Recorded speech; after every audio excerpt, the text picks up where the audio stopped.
歡迎翻到嚟邱師傅。Yo， 喂，我係 Amy，我係 Oscar，好耐冇見啊，係啦，幾耐啊？我哋都好似成年啦。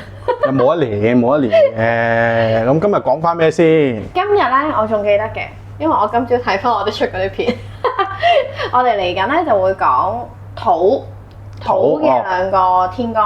OK，係啦，係咩我唔記得啦。即係十天干入邊嘅土啦。好，咁啊等我嚟啦嚇。土咧十天干入邊咧就有戊土同埋己土嘅。嗯。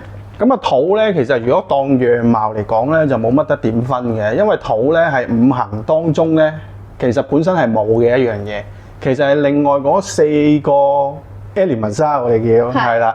咁啊組合而成土嘅，所以樣方面咧就冇話一個特定嘅樣嘅。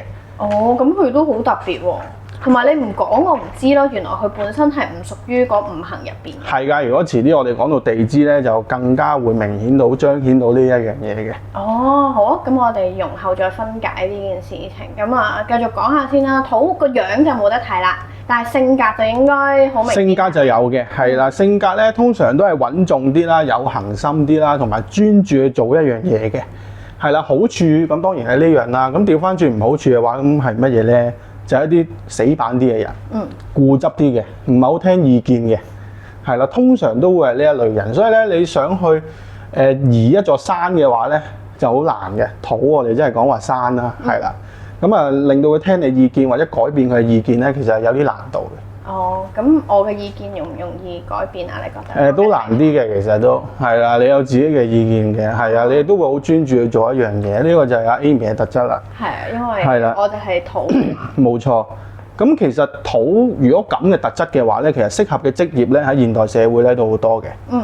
係啦，一啲重複性嘅嘢啦，或者計數嘅嘢啦，一定要揾到答案啦。係啦，譬如做 account 啊，做文職嘅工作啦。咁樣一啲重複性或者即係我哋比較叫做活天啲嘅嘢咧，其實你硬係會有啲 friend 係做呢一行噶嘛。而佢亦都做咗好多年，或者好似好 enjoy 咁樣嘅，係啦。咁嗰啲人咧，可能佢就係屬戊土嘅，或者己土都會。同呢一個文員啦，係啦，一啲重複性嘅嘢啦。我都有做，但係我唔係好 enjoy。唔係好 enjoy 啊？係啊。係啦。咁另外咧，我哋之後嗰幾集咧係會講到咧。